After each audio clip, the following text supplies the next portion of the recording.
Welcome everybody for another week. I hope you've been doing well with your practice and with everything going on, being at home or wherever you are at the moment. Please share with me how your practice is going, whether you're still managing every day to do a little bit of practice, even if it's just the 5-10 minutes, or you're able to do proper practice one day and most days, or just let me know. Just let me know. It would be nice to hear from you. Today, I wanted to talk about intonation. And intonation is one of these main things we need to work on, especially on string instruments and also wind instruments. But I'm going to talk about string instruments because that's what I know about more than anything else. Obviously, if you're a pianist, you're not going to have much problem with intonations unless your piano is out of tune, and then you just need to call the piano tuner. So this is not going to be that much useful to you, but unless you're playing with a string instrument, and then you need to know how they need to tune to be able to play with you, which I'm going to talk about later. Now let's go into string instruments, violins, violas, cellos. Those instruments, first of all, if you want to work on intonation, we need to make sure that the instrument is in tune. Like I was saying with the piano, the violin, the viola, the cello, they need to be in tune. So we need to make sure that the instrument is always perfectly in tune. And make sure that you spend some time, proper time, tuning the instrument. Otherwise, you're not going to be able to do any more work on intonation because you won't have the references, you won't have the absolute reference points to be able to tune from. So that's first thing, instrument in tune. After that, let's talk about intonation. Intonation means whether the note is at the right pitch or not. Now, there is different kind of intonation. The first kind, I'm going to call it absolute intonation. Absolute intonation is, like for example, if you have a tuner, like a guitar tuner or an app on your phone, or if you have like an electronic one, and it tells you whether the note is exactly at the right place. So whether it has the right frequency, exactly the right frequency.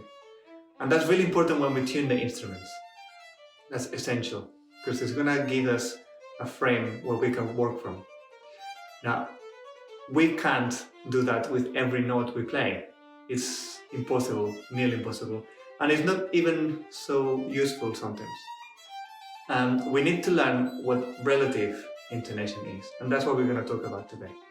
And relative intonation has a much wider sense.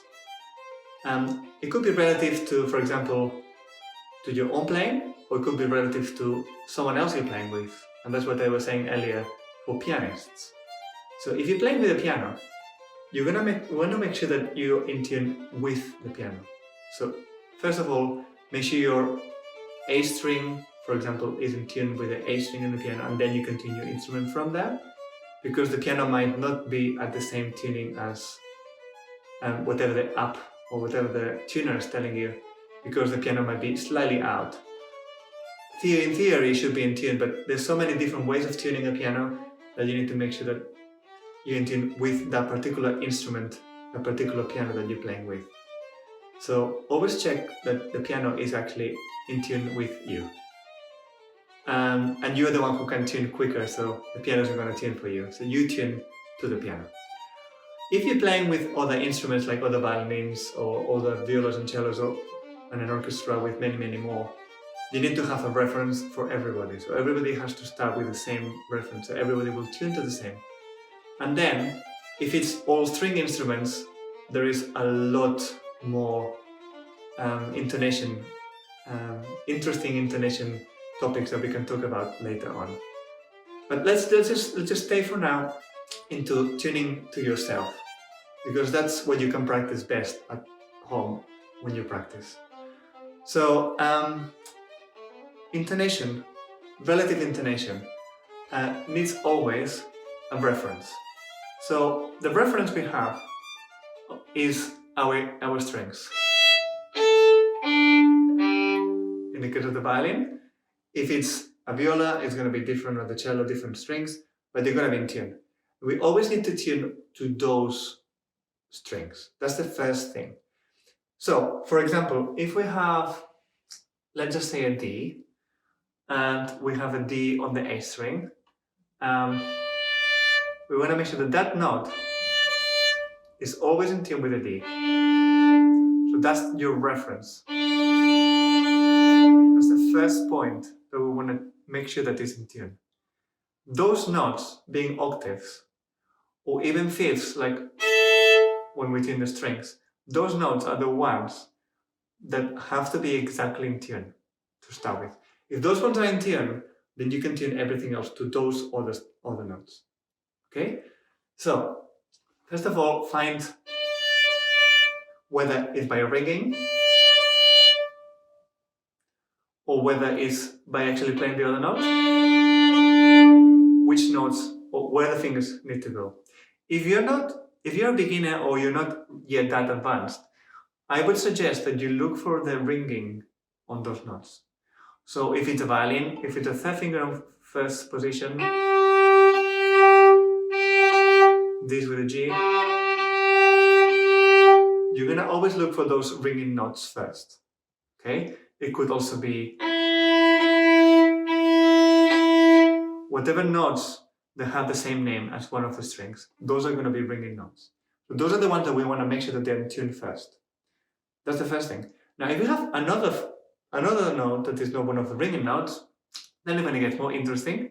So we could either, for example, if it's a B, we can tune it to the next string, either or. Depending on the piece, it's going to be one or the other. And I'm sure your teacher can tell you which one it is. And if it's another note, like for example C sharp, that's a bit more difficult to tune sometimes. We can tune it to an E, and that will give us a reference where it should be. But that's not always the right place. And now we go to the next level of relative intonation. We're talking about relativity today in some ways. Relativity in tuning. So on a string instrument, there is different kinds of intonation. There is the horizontal intonation and the vertical intonation. The vertical intonation is the one that we have been talking until now, which is you have a reference of another note and you can play it together. You move the finger until you find where the two sounds match. They sound together and they match, and the vibrations actually make a third vibration that will actually match as well, those two. So that's for any double stops and for any chords that we can find. That's vertical intonation. We'll talk a bit more after that. Horizontal intonation is when we're talking about tones and semitones. So if we start with one of those absolute notes in tune, and then we want to go down to the C sharp,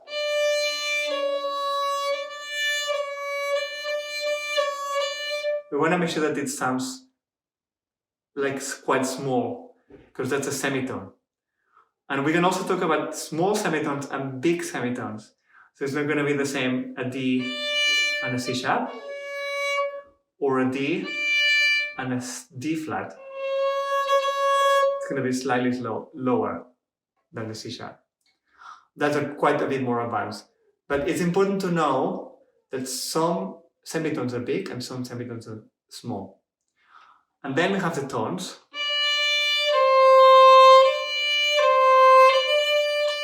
So this kind of intonation we use when we're playing melodies. For example,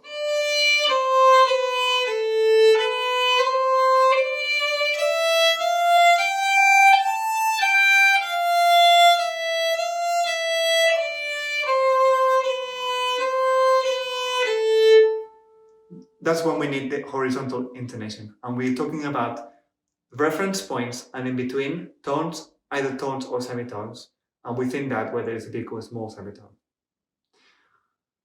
So that brings me to the next topic, which is when is it horizontal and when it's vertical? It's not always so obvious. Sometimes when we play a piece with double stops, we need to use a combination of both. So one of the pieces I was practicing earlier, Saraband from the D minor partita. That's obviously a chord, so we need to do it vertical. So we need to make sure this is in tune, and this one is in tune with the D.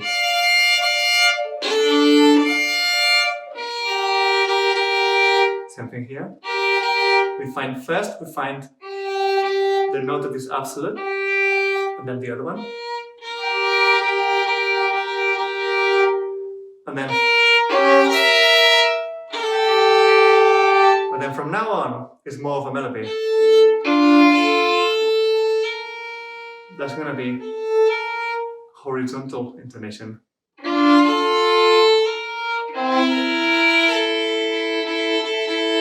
But the other notes have to have a vertical intonation. So that's when it gets really complicated. And that's when we need to really slow down, analyze it, and then think, which one is it that I want to practice? Do I want to practice the chord by itself, or do I want to practice the melody? And then how do they match together? How can I make it sound right? At the end of the day, there's only one way to know whether it's in tune or not, and that is your ears. Listening is super essential in this work. You cannot work in intonation if you don't have your ears super open, really listening to those ringing notes, to those extra notes that come when you play more than one note together. So ears first. And then the other thing is, when we practice over and over and over, let's say we find something that is really difficult to practice, really difficult to play in tune, and we work on it a few times. We got it right, then we repeat it over and over and over. We are listening, but we also want to make sure that your fingers know what it feels physically to play those notes in tune. So we need to have two different memories. One is listening, audible memory, and the other one is actually what it feels like. Visual memory can help, but it's such a level of how small the differences are in intonation that it's really hard to see the difference. So I'm suggesting that we listen and that we feel, where is it that is in tune? Because then we're going to go from there quickly from one to the other, and we need to make sure that we know what it feels like to go from one chord to another chord, or if we're just playing a melody, what does it feel like? What's the shape of the hand when it's in tune? And then try to replicate that every time we play. Once we have this, we tune a chord, or we tune a double stop, or we tune a few notes in a row, then we need to make sure that we can actually do those in time, which means we play one, we play the next one, we play the next one, and how we get from one to the other. So if we're talking about double stops, for example, and we have thirds,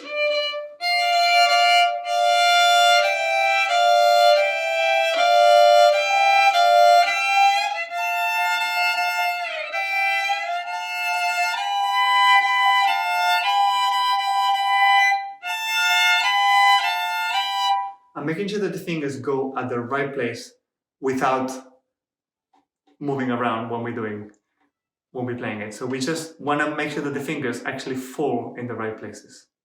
And if they don't, then we do it again and we practice again until we get the right place, and then we just do it a few times. So that's very, very important. So, having talked about all this, now what can be really useful is scales and arpeggios. I know many people don't like to go through those, but those are so, so good for intonation, because in many levels, they're teaching your hands and your ears what is right, what is your references. So I started with a scale today, like I always do. Today we did D minor.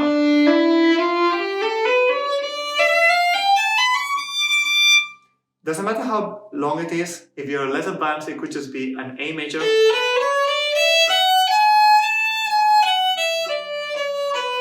But just making sure that the fingers are exactly the right places.